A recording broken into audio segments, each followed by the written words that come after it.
Dana, a thrilling night of fights tonight. Overall, who impressed you the most?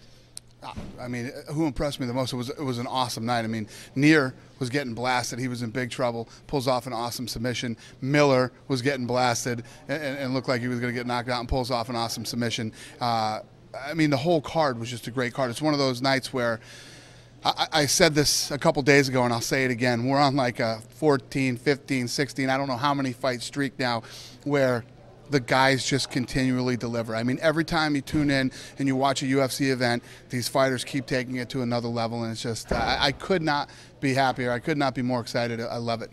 Considering how hard Melvin hits, were you surprised to see Miller regroup like that? Absolutely. I mean, he was getting blasted, and there's no doubt Melvin Guillard is explosive. He hits hard, and Miller weathered the storm. I actually tweeted tonight, wow, Jim Miller is tough.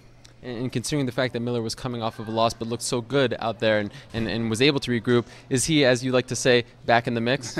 Yeah, I mean, the fact that he kept his composure, kept his head together, did what he had to do and got in there and there's no doubt Melvin and Jim Miller are two of the best guys in that weight division, and Miller wins tonight and moves forward and gets back in the mix. You've often said that Melvin, the biggest obstacle for him has been the mental side of things. Do you think getting so close to a title shot, now losing 2 in a row, do you think all that pressure maybe got to him a little bit? I don't know what it is with Melvin. I've been saying this since the second season of The Ultimate Fighter. The kid, even yesterday at the weigh-ins, joking around, and I'm waiting for this kid to take things serious, and it just like, I don't know what to say. Dwayne Ludwig said to us that he thought that Josh Neer threw his mouthpiece out intentionally to sort of stop the momentum of the fight. Do you think there's any merit to that? I don't know. To be honest with you, I didn't even notice his mouthpiece wasn't in his mouth till he said, "Can I get my mouthpiece back?" Final thing on this card, Pat Barry looked fantastic. He got back on track. Do you think he answered the questions out there about him just being a one-trick pony? Yeah, he was in an arm bar. He got out of the arm bar. He was in a war with a big, powerful guy, and he looked good tonight. The thing about Pat Barry is, whatever your opinion of his fighting style is, or whether you think he's a one-trick pony, he is never in a boring fight. He is one of the most exciting heavyweights out there. Let's look ahead. Next Saturday night, the UFC returns live and free on Fox. You've got a great triple header. This week, the card changed a little bit. What was the ultimate reason why you decided to switch things up and put, obviously you had the injury, but why Bisping versus Sonnen and then Weidman versus Maia? Well, the reality is if we have Bisping versus Sonnen, one of them's getting a shot at Anderson Silva this summer. So that fight was a no-brainer to make. And then, I saw that the fans were screaming for Palhares to get a fight with Demian Maia. I tried to set that fight up. Palhares said that he was banged up, so we ended up getting Chris Weidman in there, which I love that fight too. Chael Sonnen said today on a conference call that he is 100% certain, he will guarantee it, that even if he wins this fight, Anderson Silva won't fight him. Do you think that's just Chael being Chael? Absolutely. I 100% right here now guarantee you that if Chael Sonnen wins that fight, Anderson Silva will fight Chael Sonnen this summer. And will it take place in Brazil? Probably. I don't know yet. There have been some people who said that due to all the things that Chael has said about Brazil, it may not be safe for him to fight over there. What do you think about that? Well, I know a lot of people say that, but a lot of people don't realize either that Chael Sonnen was actually down in Brazil helping Yushin Okami get ready for his last fight down there. For as many people that, Brazilians that hate Chael Sonnen, there's a lot that like him too. The interesting thing is, though, if Michael Bisping wins that fight, I'm wondering, from a business perspective, which market would be better to have the fight? In England, first, Englishman to potentially win a title, or in Brazil, Anderson Silva returns? Would you possibly then put the fight in England? That's a good question, but I think that the answer, hands down, is Brazil. I mean, you could do an 80,000-seat soccer stadium down there. 50 million people will watch live on television, and the list goes on and on of how crazy it is down in Brazil. Brazil is the new, remember all the stuff I used to say about Canada? Brazil wins. Brazil is the new mecca of mixed martial arts. And as a Canadian, that doesn't make me very happy. Let's talk about the main event. You got Rashad Evans fighting Phil Davis. Is it 100% certain that if Rashad wins, he will get a title shot? Yeah, as long as he doesn't get injured, he will get the next title shot at John Jones. Now, why haven't you made the same sort of commitment to Phil Davis? Well, I don't know. We'll see what happens. The reason is Rashad has been sitting there waiting this whole time. I mean, the guy's been sitting for a year and a half. You know, he's had a string of, well, let's say this. He started with a very stupid decision, and since that decision, he's had a lot of bad luck. So he's the guy who gets the shot. He's been waiting for a long time, and he's the one that deserves it right now. And you told UFC Tonight recently that Dan Henderson turned down an opportunity to fight Antonio Rogerio Nogueira. Where does he now fit in the 205-pound picture? Well, should Rashad get hurt in this fight and not be able to do it, I would probably put Dan Henderson in the fight next.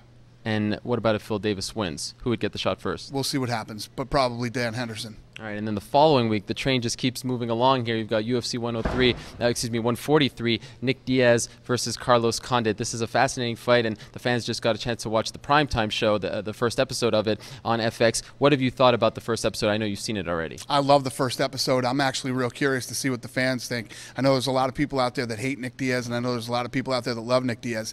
I think that this show was fascinating. Like I said, I've been in this business since I was 19 years old, meaning the fight business.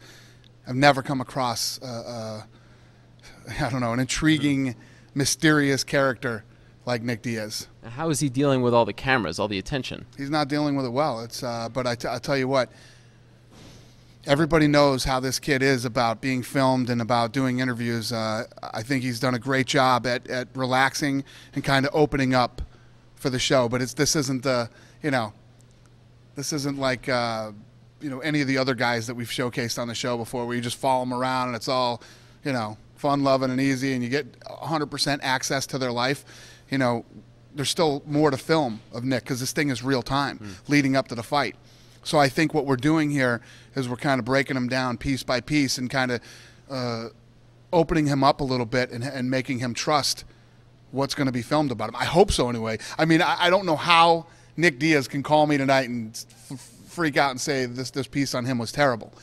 Do you think he has learned the lesson? Do you think he has matured since what happened late last year when he lost the title shot? I don't think that this is a case of immaturity. I think this is a case of this is the way this guy is built. This is the way he doesn't think like anybody else. He doesn't act or react like anybody else. He's a completely different animal, man. It's like, I'm telling you, it's like nothing I've ever seen before in the fight business. He's almost like the anti-hero, and people are really responding to him. Are you surprised that people can gravitate to a guy like that who really doesn't try hard to gain new fans? No, because I think what you do get from Nick Diaz, whether you hate him or whether you love him, you are absolutely 100% intrigued by him. And this is a fight. This is a fight sport. These guys go in and they fight, and that kid is a fighter. All right, final thing on that card. Obviously, it's for the interim welterweight title. It sounds like GSP's rehab is going very well. Is there a chance that the winner of that fight may have to fight one more time before fighting GSP? GSP's rehab could not be going better. I kid you not, he texts me every day. Tonight during the fight, he was texting me pictures of him kicking, of him doing things. He says, I am praying every night when I go to bed that Nick Diaz wins this fight. I have never seen George St. Pierre hate somebody. He hates Nick Diaz. I've never seen him hate somebody. I've never seen him so motivated to fight somebody and to beat somebody as he is Nick Diaz. When do you expect him to be back? I think he's ahead of schedule now, being the freak of nature that he is and the hard worker and dedicated athlete that he is. I think he's going to be back sooner than doctors anticipated. So perhaps the summertime? Yes. And we're talking about the Canadian fans. Montreal, perhaps you'll reward those fans, GSP versus maybe Nick Diaz over there at the Bell Center. We'll see what happens. This whole Montreal thing is blown out of proportion. We laid out our schedule for the year, but nothing is etched in stone. You start moving things around, and especially with this new Fox deal and how many fights we're doing, the international things we're doing, nothing is etched in stone. This fight wasn't canceled, or it's not 100% sure. We're supposed to go to Atlanta this year too. We don't know if we're going to do Atlanta yet.